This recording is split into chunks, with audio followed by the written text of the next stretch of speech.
Cheater's cheat codes, the psychology of betrayal, control and abandonment. It's a decent sized book. Right, let me read the back. So, he didn't cheat by accident, he cheated by design.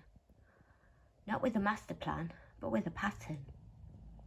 A pattern that begins with protecting his identity, that turns unhappiness into your responsibility, that refines boundaries instead of respecting them, that uses secrecy, triangulation and confusion to stay in control, that collapses into panic when exposed. Cheater's cheat codes is a psychological dissection of betrayal, written entirely from his perspective. So if you want to get inside the mind of a cheat, this is a book you need. It tells you everything. It is literally the cheater's playbook. So, inside you'll discover how men justify crossing lines without calling it cheating, how emotional affairs feel different and more dangerous, how gaslighting erodes your self-confidence quietly, why he stays even when he's already gone, how victimhood replaces accountability, what really happens when the mask slips, and why I don't love you anymore becomes the final permission slip. This isn't a book about revenge, this is a book about clarity. Because once you understand the structure and what goes on inside his head, you will stop personalising the damage. So this isn't about you, it's about him.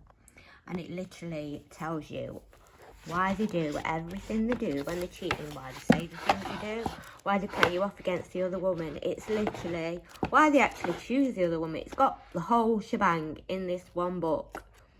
And it will definitely clear up some of your head and give you the clarity you need to move on. It's definitely worth a read.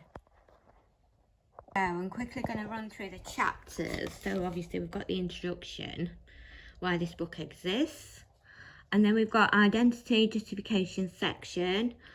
This is why I don't see myself as a cheater, how I make my happiness your responsibility, why I think I deserve this. So part 2 is crossing the line, boundary testing, how I start without starting, the compartmentalisation, how I become two people at the same time, the secrecy and the phone protecting access to the fantasy, addiction to the fantasy, why the phone feels more important than the relationship. What else have we got in here? We've got part 3, which is power, control and the illusion, why I stay even when I'm already gone, sex isn't about you, it's about proof. Now that's an interesting chapter.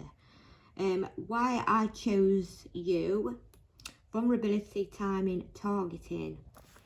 So that's another one about who they choose, why they choose them, triangulation, why I need more than one woman.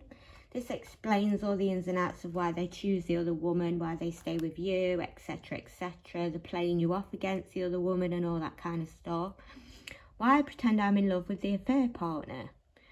Then we've got the saving face, why my reputation matters more than the truth. Then we've got the gaslighting, how I protect myself by making you doubt yourself. And then we've got playing the victim, how I escape accountability by becoming the one who's hurt. You can see where they twist it all around and it tells you why they do it, how they do it, what they're doing it for. Then we've got the collateral damage chapter section, how I see my children during the affair, I don't love their mother, the logic of abandonment, so why they just bugger off and leave you to it and not answer none of your questions and sort things out maturely. When I'm exposed, panic, damage control and the illusion of remorse. And then you've got the conclusion of what you were never meant to see. So this is absolutely worth a read, definitely.